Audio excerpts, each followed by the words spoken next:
The movie Dude, Where's My Car is one of the all-time greatest cult classics. Jesse and Chester wake up with a massive hangover, and once they get dressed to go outside, they realize their car is missing. Well, back in 2015, you saw a bunch of headlines with the movie's title, but they weren't talking about the movie at all.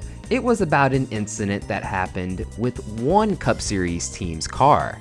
This is Dude, Where's My Stock Car? John Cohen founded Team Extreme back in 2012, and for the next few seasons, they raced in the Cup Series sporadically. From 2012 to 2014, they made a total of 14 starts with 4 different drivers. David Rudiman, Scott Riggs, Timmy Hill, and JJ Yaley all made starts for the team at one point or another, with not much success to speak of. They were just another field filler team trying to survive and make whatever races they could.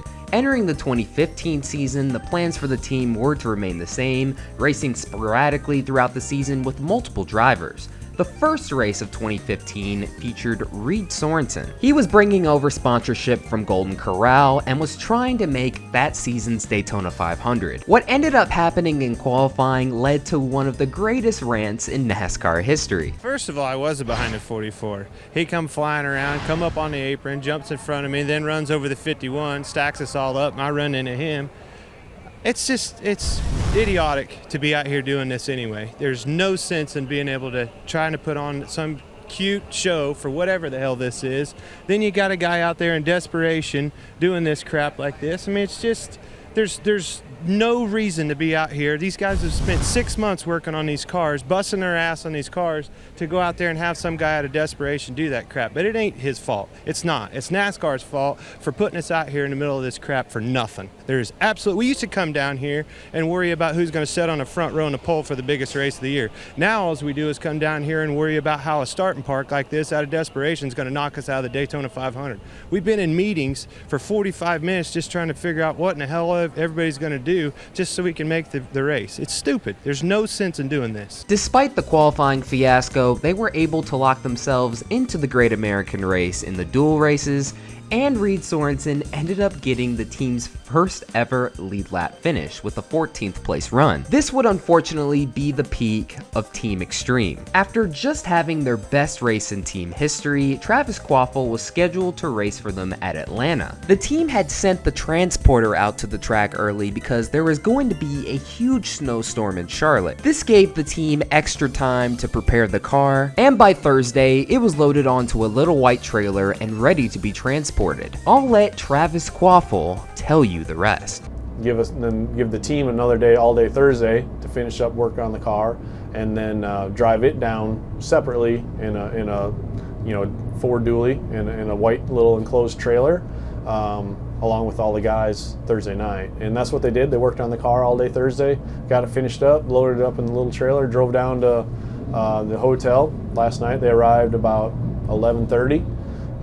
Got checked in, went to bed, and 5:40 a.m. they went out to warm the truck up and it was gone. Hotel surveillance footage shows that at exactly 5:34 a.m., the truck and trailer were stolen. The team had been working 18-hour days to get the car ready for Atlanta and were scheduled to leave at around 5:40 a.m., just 6 minutes after the theft had taken place. Not only that, but a crewman had actually been outside a few minutes before the theft smoking a cigarette. For Team Extreme, they thought that the worst case scenario was not being able to qualify for the race.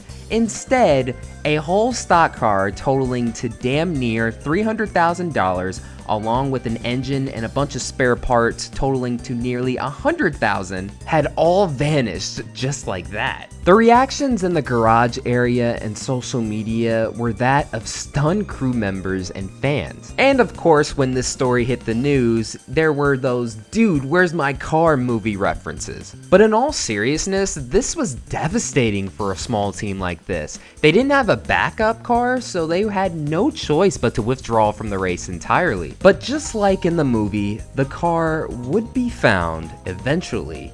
I don't think anybody anticipated just 24 hours later though. The mystery of the stolen stock car was solved here on a remote road 40 miles from the hotel parking lot where it was taken.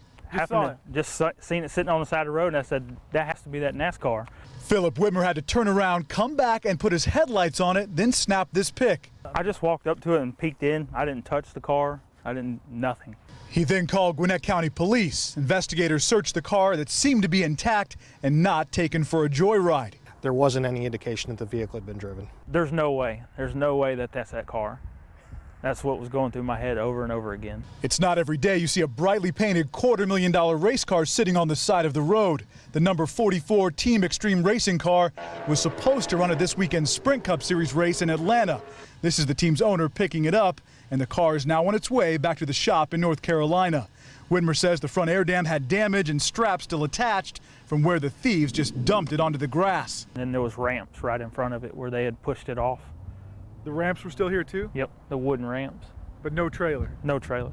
Police are still looking for the trailer full of parts, tools, and a spare engine, and the pickup towing it all, as well as the suspect. The car was found safely and sound just 35 miles away from the hotel. The Ford truck used to haul the trailer and car inside it were also found, but the trailer and spare parts were still missing. John Cohen had talked about trying to fix the car up perhaps, and maybe attempting to qualify for the following race at Las Vegas, but they decided otherwise. As a matter of fact, Team Extreme, after this whole fiasco, never raced again. They were going to attempt the Martinsville Spring Race, but after it was reported that the team owner had a warrant stemming from 2014, they decided to just pull out of the race altogether. The culprit of the stolen stock car was eventually found. A man by the name of Jason Terry had an arrest warrant issued for him on March 9th. Then by August 3rd, he had pleaded guilty to theft and was sentenced to 10 years probation and had to pay $1,000. Even though Team Extreme never attempted to qualify after this fiasco, as you can tell by the name of this Twitter handle,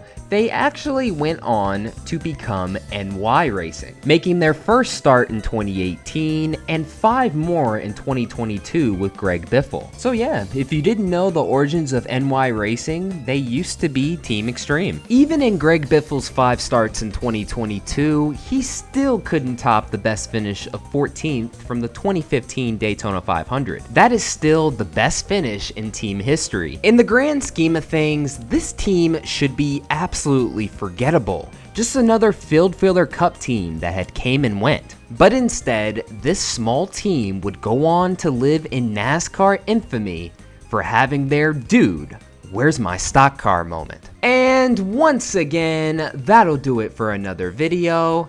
Thank you guys so much for watching. This is Black Flags Matter. Catch you next time. Whitmer says he wasn't a huge NASCAR fan before, but he'll now cheer for the 44. It would have been nice to take it for a spin.